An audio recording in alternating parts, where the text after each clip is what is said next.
Still give people their fair trial, give people, we want people to have an appellate process that ensures we're not putting people to death that don't deserve to be put to death. Of course we do.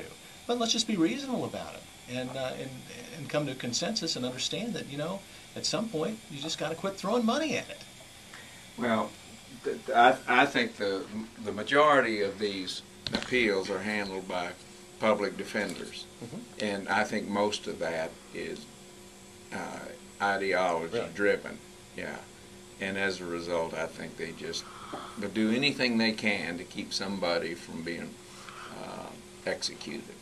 That's what they do. Maybe as part of the in-service training for people who are in the business of defending the murderers, they should require them to have some sensitivity training where they have to talk to some crime victims, have them come in and talk to them and talk about the impact that these people have had on their life, just to make sure there's balance so they can, as they deal with their ideology, they can see both sides of it. Regardless what you think about the death penalty, and I've always said this, it doesn't matter to me personally which side you fall on. What matters is that you take a fair look at both ends of it and then make your decision. And, I can understand where someone would go, I just don't like a process where the government is allowed to lay someone down in a gurney and put them to death. That's scary. It is scary, for the government to have that power. But, it's one of those deals where you got to look at the other side of it too, and that's all. And I don't think most people do. They make their decision based on. So you're saying these people that defend these, that try to get these death sentences reversed would be impressed by talking to the victims, survivors? I think they should be required to. So you think that would make a difference? I don't know. Don, it's great. Now you're being cynical. A naive guy. It's great. You're saying they don't care about the victims at all? No, it has to do with lock them out of their client, the killer. Yeah. So, that's that. What are you gonna? Well, you're right. That's that. Just try to look at both sides of it and make an educated decision, and not just totally based on. I want to bring up another subject. Yeah. This week, Mike DeGiro has been dealing with this idea of the gun that killed his son should not be auctioned and put back on the street. It should be destroyed. He does not want the gun that took the life of his son Trent DeGiro, by Shane Ragland, to be auctioned, which is what the law in Kentucky is right now. We gave him a piece of legislation where we could legally destroy killer guns, as well as guns that shoot police officers and injure them or kill them. And same thing with firefighters, while in the line of duty. Have those guns destroyed. Now that has been pre-filed with the legislature, and we're gonna get real busy here soon to try to get support for that. Now, I've already been told that the NRA is going to oppose this as vigorously as they can. But what we got to understand is this is not a gun control issue. This is a victims' rights issue. Victims, survivors of homicide victims, deserve not to have that gun back on the street, which is what will happen if we continue in this process. That gun ought to be destroyed, and the survivors of the homicide victim ought to have the opportunity to throw it into the cauldron and watch it melt. Well, see, you probably confused the NRA, because earlier in this program you talked about how the fact as a prosecutor you support the fact that citizens have a right to guns, and everyone that wants one should have one to protect themselves.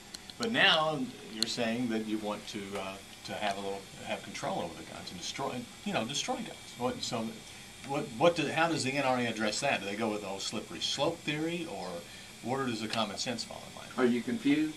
I'm a little confused. Okay. Do you support gun control or not? No. Well, I think people ought to be able to have a gun to defend themselves if they want, to go hunting if they want, all of those kind of things.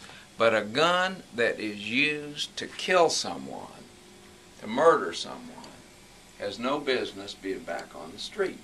It is for the mental well-being of the family of the victim. In this case, Mike and Ann DeJuro are just mortified at the idea that that high-powered rifle that was used to assassinate their son, Trent DeJuro, by Shane Ragland, would be back on the street through an auction.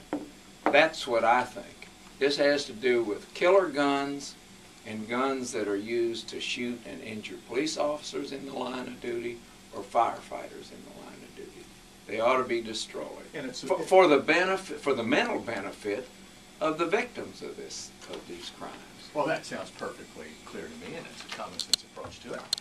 Let's talk about this guy in Oklahoma that was recently put to death. And I don't get this. What does it matter? They talk about the types of drugs they use and whether they're not inhumane or whatever. Most of the time when they put people to death, don't they put them to sleep first, much like an anesthesiologist would before they do surgery on you? And then this is another issue that's being raised by the anti-death penalty crowd. They don't think this person ought to, that a killer who is condemned to death ought to be suffer any pain at all when they're executed.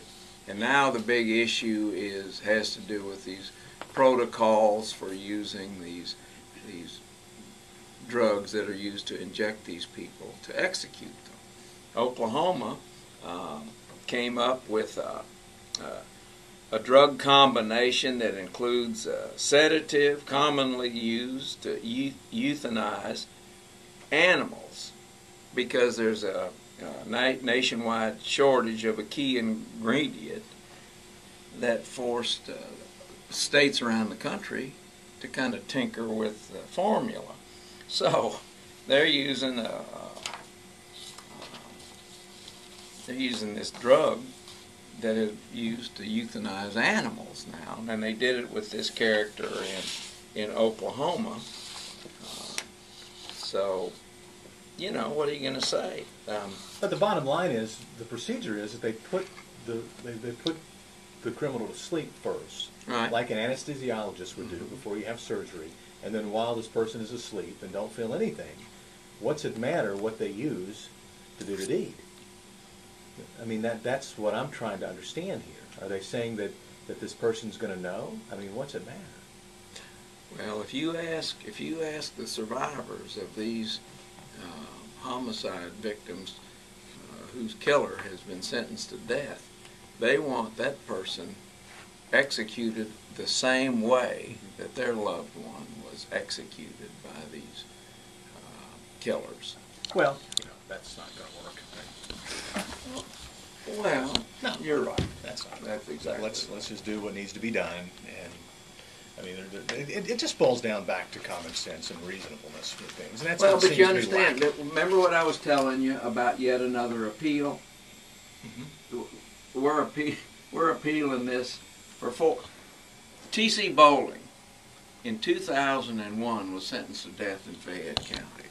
He was scheduled to die in 2004 because all of the appeals had taken place. See, we got a 13-year appeal process, right? Mm-hmm. Yeah. It's just like we said, it was 14, but this is 13. So they have been throwing stuff up against the wall, the defense of this death sentence. And what happens is it's now almost 2011. It's been almost 7 more years that they've kept this appellate process working. And it just, the public just kind of shakes their head at this and thinks, well, of course, the criminal justice system just doesn't work. And in some instances, it doesn't. But in this one, the Kentucky Supreme Court ought to say, here are the rules. We got new rules. We're going to move these things along. But they just haven't done it.